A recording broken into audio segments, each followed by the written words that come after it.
Alors aujourd'hui, on se retrouve pour un tutoriel Luminar AI, juste après le générique.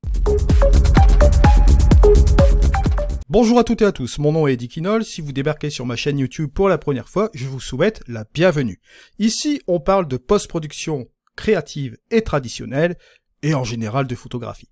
Alors, bien évidemment, vous pouvez vous balader sur ma chaîne YouTube, vous trouverez de nombreux tutoriels, on est à peu près à 580 tutos sur ma chaîne. Je vous invite par ailleurs à aller sur mon site internet où vous allez découvrir les différentes offres sur les logiciels de post-production et les différentes formations que je couvre également sur la chaîne.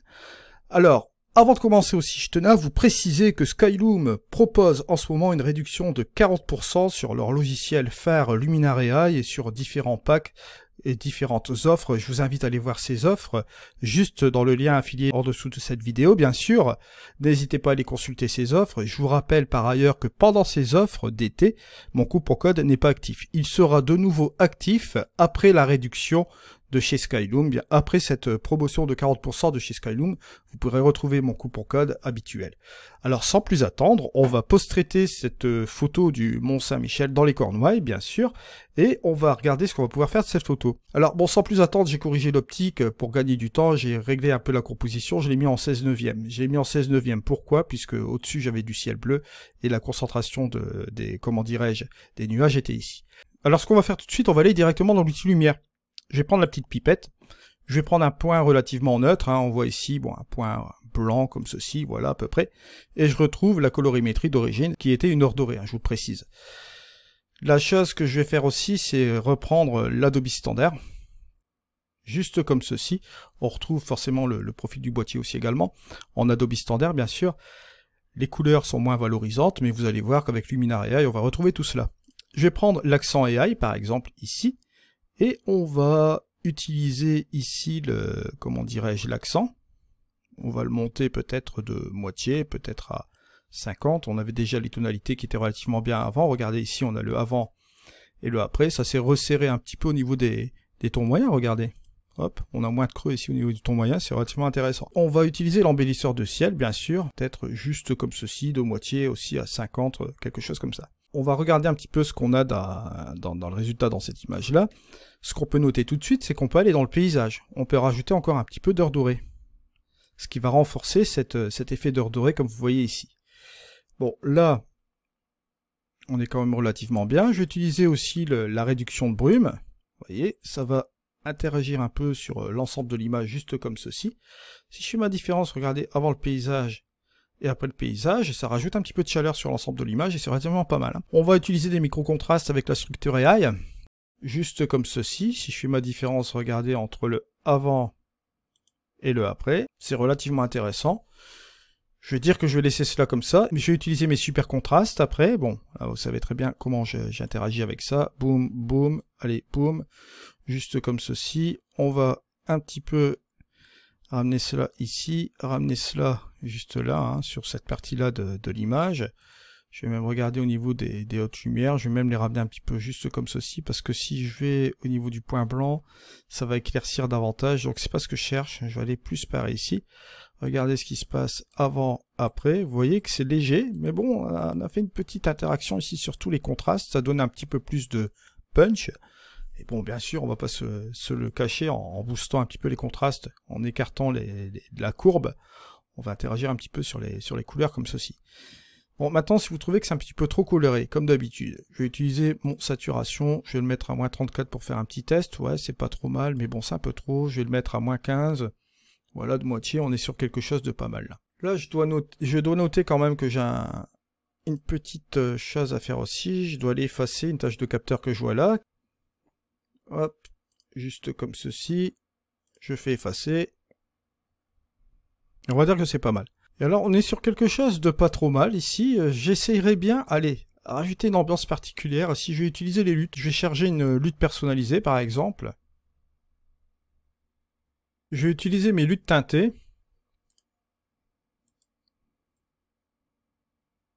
Voilà, en noir et blanc, juste comme ceci. Ah, regardez, c'est pas mal ça. Elle est à 30% de sa possibilité. Vous voyez, bon, ici, je fais le avant et le après. Si je le mets à fond, bien sûr, ça va me donner un noir et blanc complet. Bon, noir et blanc qui pourrait être pas mal, on va dire. On pourrait faire un petit peu de travail dessus. Mais regardez ici, à 30, comme je l'avais mis juste avant. Hop. Juste comme ça. Si regardez la différence ici, avant, après, là ça rajoute encore une dimension complètement différente. On pourrait même jouer encore avec la saturation, regardez. Hop. Juste comme ceci, hein. Avant, après. Et on peut encore contraster encore plus davantage juste comme ceci. Vous voyez un petit peu le résultat que ça donne avec cette lutte, c'est relativement incroyable. Ici on a le avant donc et le après. Ça rajoute une dimension encore plus à cette image bien sûr. Et allez, on va se faire un petit plaisir, on va jouer un peu avec l'éclat. Voir un petit peu ce que ça donne sur l'ensemble de l'image. Ouais, c'est pas trop mal. Et on va mélanger un peu avec l'outil mystique. L'outil mystique qui va un petit peu assouplir les contrastes, hein, vous voyez, hein, regardez ici, avant, après, donc vous voyez là, on a enlevé les mystiques, là j'enlève l'éclat.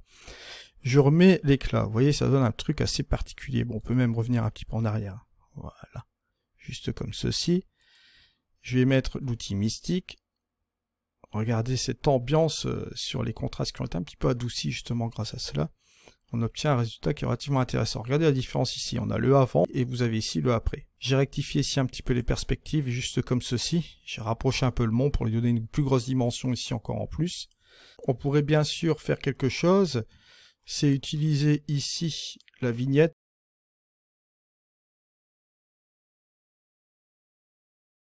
Je vais même aller ici, aller sur cette partie-là, pourquoi pas. C'est pas trop mal, mais moi je vois bien encore un truc. Je vais utiliser quelque chose. Je vais utiliser toujours dans les créatifs du grain de film. Allez, je vais vieillir un petit peu cette photo-là. On va lui rajouter un peu de grain.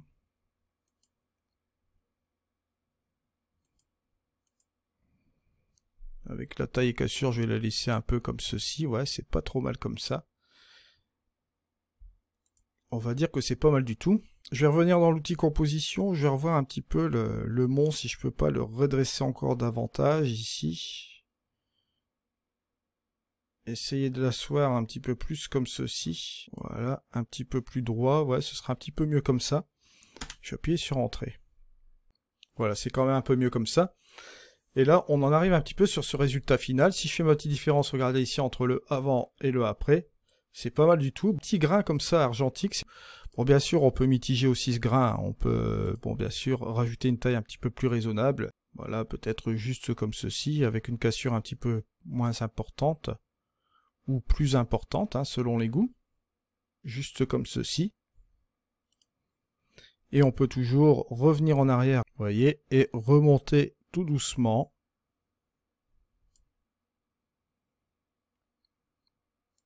Et pourquoi pas accentuer à cette partie-là de l'image, ça peut être intéressant aussi, vous voyez, avant, après. Bon, bien sûr, si vous souhaitez prendre l'édit comme je vous ai montré, juste comme ceci, vous pouvez toujours le faire. Et bien sûr, avec le grain de film, on peut toujours revenir un peu en arrière. Bon, là, j'avais mis à 15, à 30, c'est un petit peu trop important, mais à 15, vous voyez, un petit léger grain fin, comme ça peut être intéressant. Ça donne l'effet d'une vieille photo, juste comme ceci. Voilà un petit peu où est-ce qu'on en arrive. Si je fais la petite différence, vous voyez, entre le avant et le après, c'est pas mal du tout. Ça donne un côté analogique à l'image. Bon, bien sûr, on peut très bien se passer du grain. Comme je vous l'avais dit, hein, juste comme ceci, vous faites simplement un truc comme ça. Ce qui est relativement intéressant. On peut rester sur cette image-là, bien sûr, avec l'effet vignettage que vous voyez ici. Voilà, juste comme ceci, ou vous rajoutez le grain, ça peut être une option. Ça peut être relativement intéressant, soit sans grain, soit avec le grain. Je vous laisse libre de voir. Bon, là, ici, comme c'est une longue exposition, vous allez me dire, ouais, vaut mieux garder le truc smoothie. Mais bon, je trouve ça quand même relativement intéressant. C'est une piste à prendre quand même, de rajouter un petit peu de grain comme ça pour faire un effet analogique. Pourquoi pas? Bon, voilà. Là, ici, je vais l'enlever. Je vais le laisser tel quel. Merci de m'avoir suivi. On se retrouve pour une prochaine vidéo. C'était Eddy. Allez, ciao!